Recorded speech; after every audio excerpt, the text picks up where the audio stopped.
Mr. Daniels, you guys stand right here. We'll be right behind you. Thank you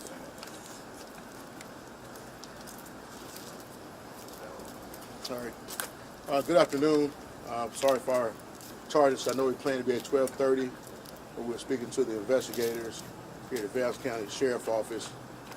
Along with myself, Lee Merritt, Jason Keith, we stand here with the Magee family. Javion's father, Corey, his mother, his stepfather, Marcus. Mom, come in. I want you to introduce yourself. I want to. Just one moment. For purposes of the media, we're going to do something quick. My name is Lee Merritt, Leemerritt. We're going to have Javion's mom and his dad step to the microphone and spell their name for us. And this is their back. Yep. Thank you. Hello, I am Tierra Roberson Gates. My first name is spelled T-I-A-R-A. Last name R-O-B as in boy, E-R, S as in Sam, O-N, Gates, G-A-T-E-S.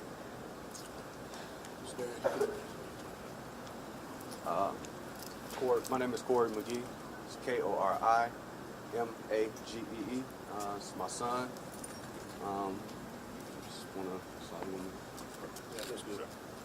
All right. Shortly, you're going to be hearing from both Mr. Daniels and Mr. Keith, who will talk to you about where we are concerning the investigation and what we're considering as far as litigation.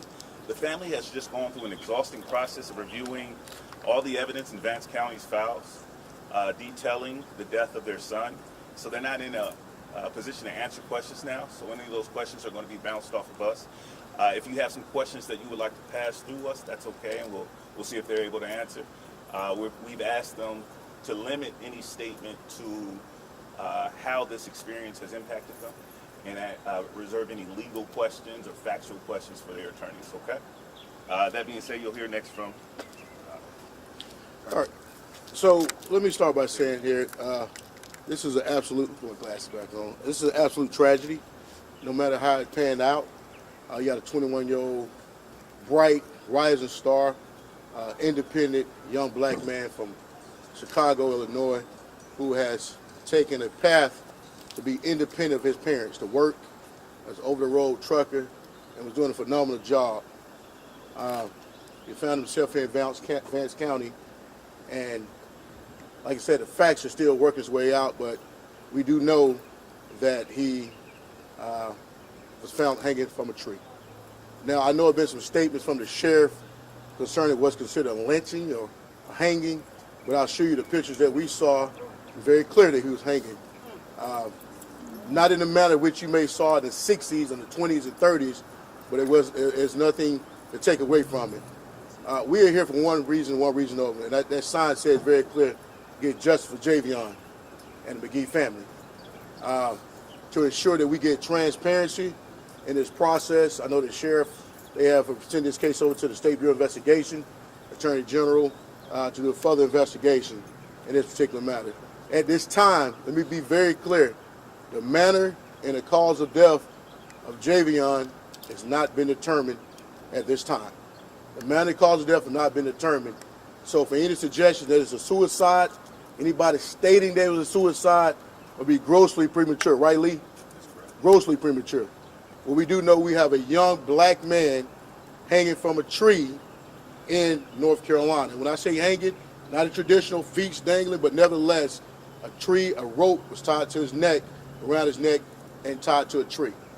So the next steps here, obviously, continued transparency from the sheriff office. His family came over from Chicago and Texas. You can imagine the phone call they received about the loss of their son, Javion, which was something that no parent should receive. No parent should have to bury their child whatsoever, under any circumstances. But we are here to ensure that the investigation move forward. I don't care if it's in Vance County, Chicago, Illinois, Los Angeles, California, you would not call the family and tell them a suicide and the investigation is not complete. That's invoking Lee and myself, Jason, and other attorneys and civil rights activists to come here to make sure the investigations is carried out properly. Because anybody, it don't matter who you are, if somebody receive a phone call as such troubling as this and say, hey, this is what we believe would happen, come get your loved one, that's a red flag. The parents they didn't have the opportunity to see the body or any pictures to even identify Javion. Today was the first day they saw pictures to identify there was in fact Javion. So we need to make sure throughout this entire process, wherever the facts result may lead, we need to make sure it's a thorough investigation. One thing we can be very clear, no matter what the findings are or an investigation, nobody can say exactly what happened at that particular time. I wasn't there. The sheriff, whoever else does the investigation was not there. We don't have a video of that. But we do know that, like I stated before, Javion had a rope tied around his neck, and that rope was tied to a tree. The tree is about, 8 feet off the ground? The limb about 8 feet off the ground, Lee? So, with that being said, we're going to have more questions. I'm going to bring up Jason, and I think, anybody want for the family speak? Okay. All right, we're going to bring up Jason Keith. He's the local council in North Carolina. First of all, look, I would like to say we would like to thank Lee Merritt, Harry Daniels, and this is Andrew Covington with me for coming. You might ask, why are we here? Accountability, transparency. The community needs answers, and we're here to apply pressure. Lee has flown in from Texas. Harry's flown in from Georgia. I'm out of Greensboro. Covington's out of Raleigh. We're here for answers, and we're not leaving till we get them. The family deserves them. And we've seen the videos, we've seen the photographs, and this investigation is not complete. This investigation is too premature for any determination to be made what happened. What we want is we want answers. We want them now. We want them as soon as possible. And we want the system to work, because this family should not be in a position where they get a phone call about this young man coming into this county, working his job, and that he's found hanging from a tree.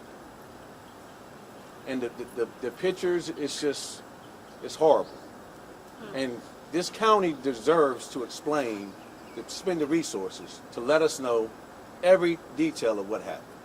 And that's what we're here for. And so I think Harry was right, I think Lee was right, I think Covington, everybody, we're here to apply pressure, and that's what we're going to do. And we're going to stay as long as it takes. And we're going to talk to who we need to talk to, and we're going to make as much noise as we need to get answers, to get the truth, and to make sure there's justice for Javion. Right. Sir. Like the other council said, we're here to get answers and justice, and we're not going to leave until we get that. There's no reason why we don't already have these answers, and we're going to work as hard as we can until we get them. A moment ago, Lieutenant Bishop from the Vance County Sheriff's Department spoke with the family at length. The meeting lasted about 2 hours, where we began to get into the actual evidence that's currently in their possession. Some significant points were made. I'm open to any questions that you all might have about that. One thing that we found conclusively, and I'll back up a moment ago, as I mentioned, my name is Lee Merritt. I'm a civil rights attorney. The reason that the family has asked me to be a part of this case is because we're not investigating a personal injury case or a wrongful death case. We're investigating the lynching of a young man in 2024. It would be a misnomer to say that that kind of thing doesn't happen anymore. We saw a public lynching in the murder of Ahmaud Arbery. We've seen public lynchings or the racialized killings of individuals, and it's something that needs to continue to be investigated and taken seriously. Unfortunately, in this country, we haven't dealt with our ghosts of racism and lynching, and so we often want to sweep it under the rug. The family has brought in these attorneys to ensure that that does not happen. Concerning what we have found, the medical examiner's report determined that there was bruising along the neck and a broken neck bone, which means that he indeed, we're learning, we're working on gathering additional evidence to see what that actually means. I'll stop there and open it up to myself or the attorneys or any of the members of the family for questions. So you just used the word lynching. Hate crime has also been thrown out there. What makes you think that's the case as opposed to other possibilities at this point? Yeah, I don't think it's the case. To answer your question, I don't know that lynching or a hate crime is in fact the case. What we discovered was that Mr. Magee came into this county on September 11th, and he died by hanging from his neck. The sheriff concluded early on, and we believe prematurely, that it seemed to be a suicide to him. Well, that doesn't seem to be a suicide for me. I don't know too many 21-year-old gainfully employed, happy individuals that travel into North Carolina, buy a rope, and kill themselves. That would be an oddity. It's a possibility, but we would need more evidence before we jump to that conclusion. My job, the reason I was hired, was to investigate a lynching, to investigate the possibility of a hate crime, and to direct the family to wherever the evidence goes. You know, we've heard a little bit from the sheriff about the timetable leading up to this, but as you mentioned, not entirely forthcoming. Can you kind of put together, at least from the family standpoint, the beforehand? You know, when was the last time he was in contact with them, and kind of the timetable that you've been able to figure out? Sure thing, thank you. Yeah, the sheriff should be releasing a detailed timeline today to the media. I don't know if they'll be having a press conference themselves, but they have indicated to us that a timeline will be released as best as they can gather, do their investigation. So, as relates speaking to the family, it's my understanding Javion was cited by going to Houston, Texas, and spending times with his cousins. So there's no indication whatsoever that he had any ulterior motives or ulterior thoughts as to whether he had any thoughts of self-demise. So there's nothing here, and this. Let me be very clear. This is why Ms. Magee, Ms. Robeson, and her husband are here. The family's here. Because there's no indication whatsoever the 21 years he was on earth that they brought him here and raised him to show any signs that he would commit suicide. That's why they're here. So to be very clear, there's nothing, no mental health, anything that capacity, no depression. And like Lee said, a 21-year-old is working, gainfully employed, gonna come to rural North Carolina and say, you know what, I'm gonna end it all here. Doesn't make sense. Any other questions? And from the family reviewing the Walmart surveillance video, I mean, that's the last video that we've seen of them. Just no one knows him better than his family. Have been able to figure out anything from his demeanor or kind of his thoughts on that? That Walmart video, that's the last video that y'all have seen, Right. as the media have seen this time. But it's other videos that the family have in fact received for us going to the Hampton Inn. The question is, what was he doing there in that location? Well, he went to the Hampton Inn. They had no room. So he went to where traditionally truck drivers that's coming through here would go. And normally, if you would go, it doesn't make sense to go around where other truck drivers would be at to go kill yourself. If you're going to kill yourself, you find a road down here that nobody's down, and you do it down there. I mean, it does. The facts and the things doesn't make sense as to a mentality, a mindset of a person who's wanting to kill themselves. Now, I understand about the buying a rope at Walmart as a truck driver. It's a lot of reasonable explanations for that. You got a lot of times these trucks, and Dad is a seasoned truck driver. A lot of trucks have universal keys that other keys from other trucks can open if it's the same make and model. So if I'm sleeping in the middle of nowhere, you got to think about it. If you're sleeping in the middle of nowhere in a truck and somebody else can possibly get in your truck, you go around safety with numbers. So it's a lot of reasonable explanations that we believe why a rope was purchased. I know with the optics, it looks like you get a rope, the next thing you found hanging from a tree. And if somebody can jump that conclusion. But I went to school in North Carolina Central School of Law. I think it's the best law school in the nation. It's definitely North Carolina. You don't jump. Now I know you may not agree.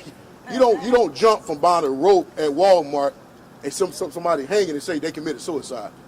We got things called evidence and facts that we must go through.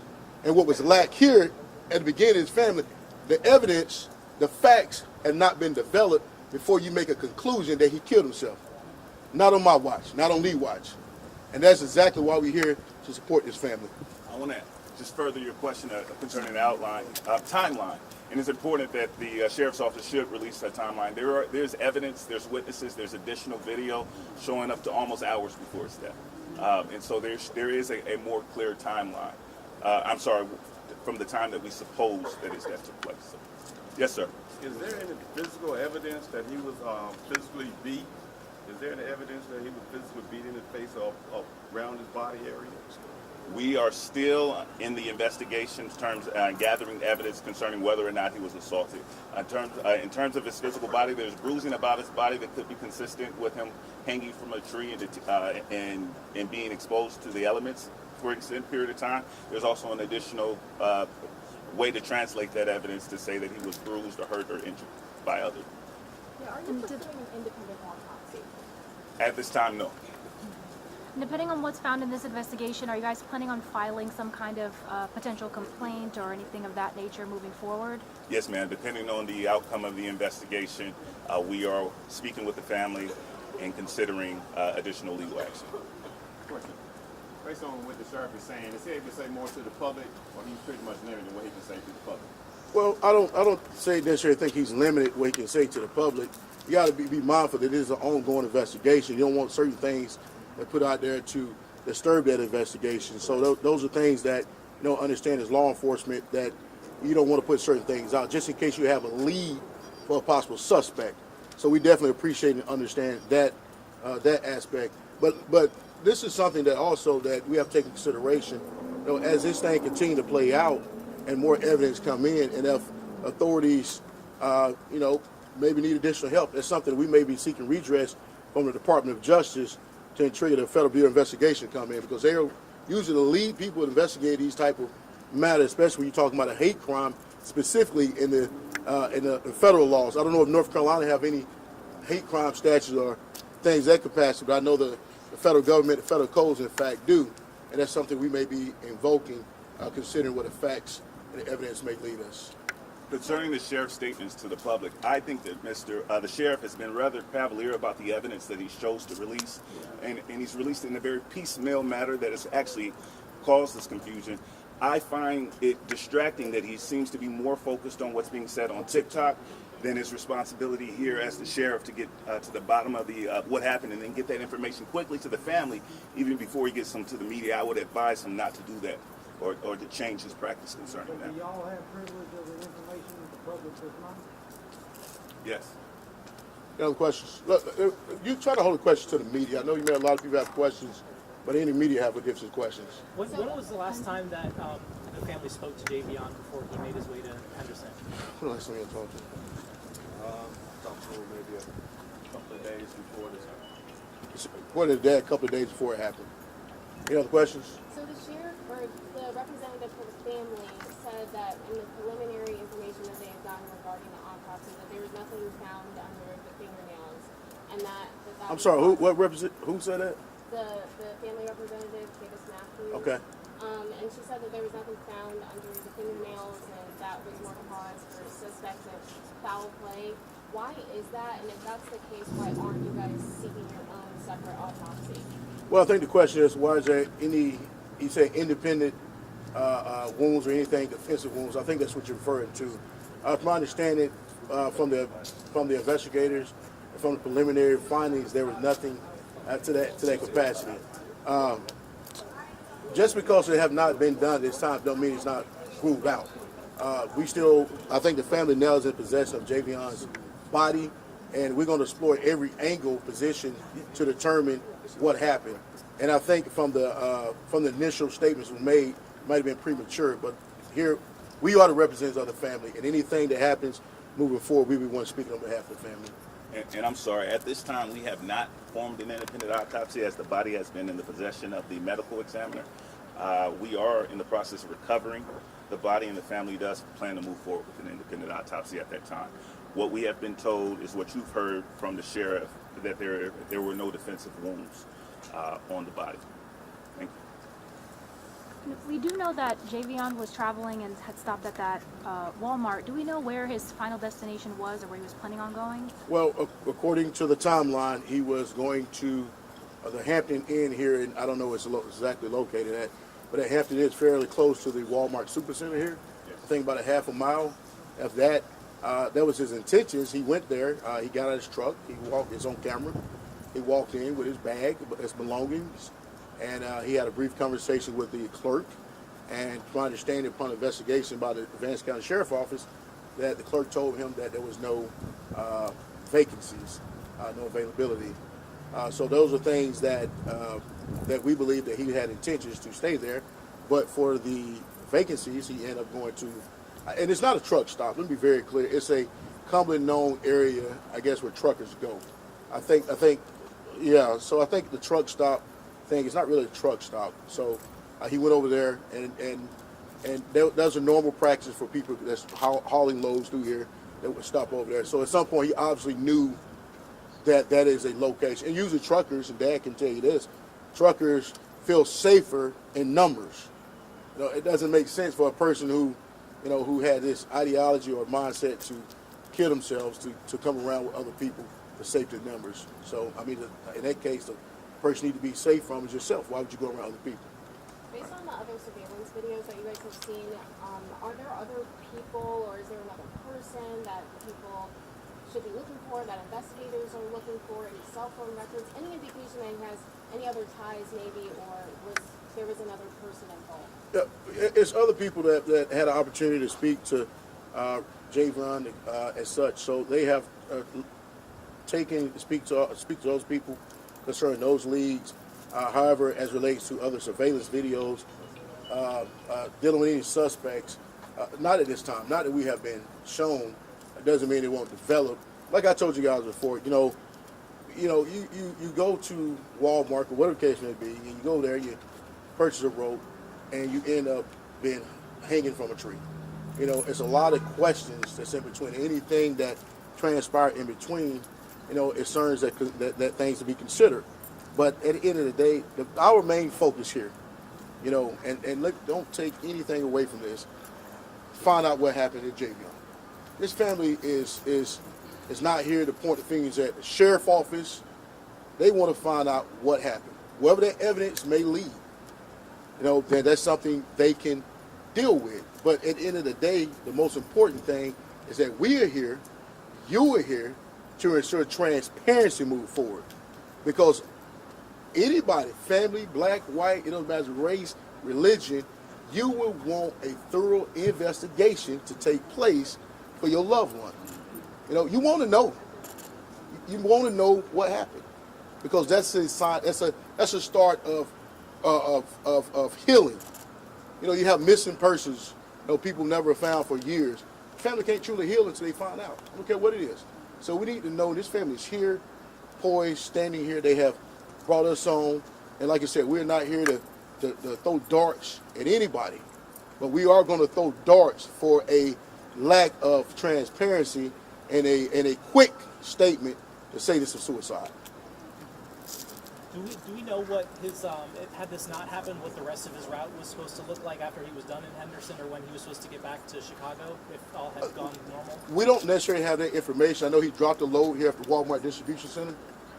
Like I told you before, he was anticipating to come to Texas to spend times with his cousins. So for a further route, we don't know particularly. That's something that we'll learn moving forward. At the time, his trailer his tractor did not have a trailer, correct?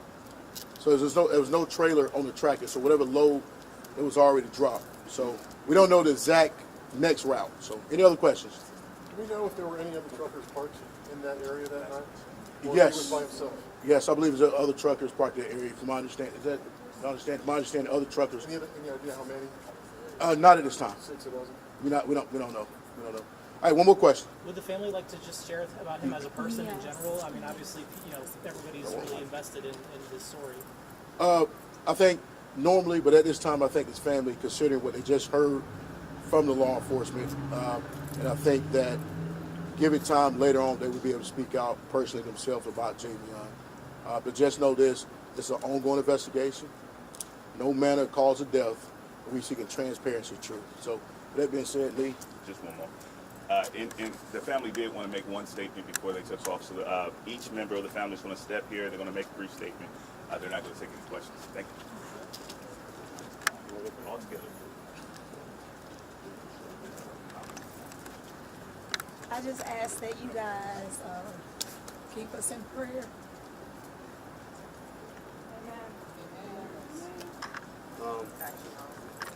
I do want to tell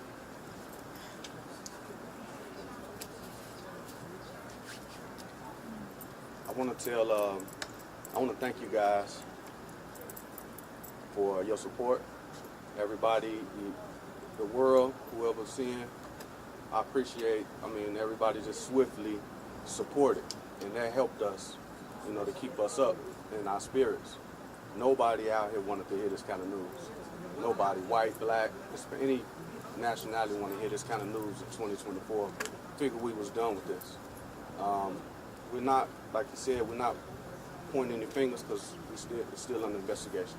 But I do want to let you know what kind of person Javion was. He was very competitive, and when he started driving trucks, I didn't force him to drive trucks. He came to me. He saw my struggle with the trucking industry and having a company, and how now everything's pretty much down, and he saw me go up and he saw me come down. And then I guess he took it upon himself to step up, because I said, we as black people, we don't have nobody we can put other people on to businesses. Like most companies, these big companies, it's generations that form these companies, but they start as one, or maybe two people, and they grow. And so I didn't have nobody to push that on.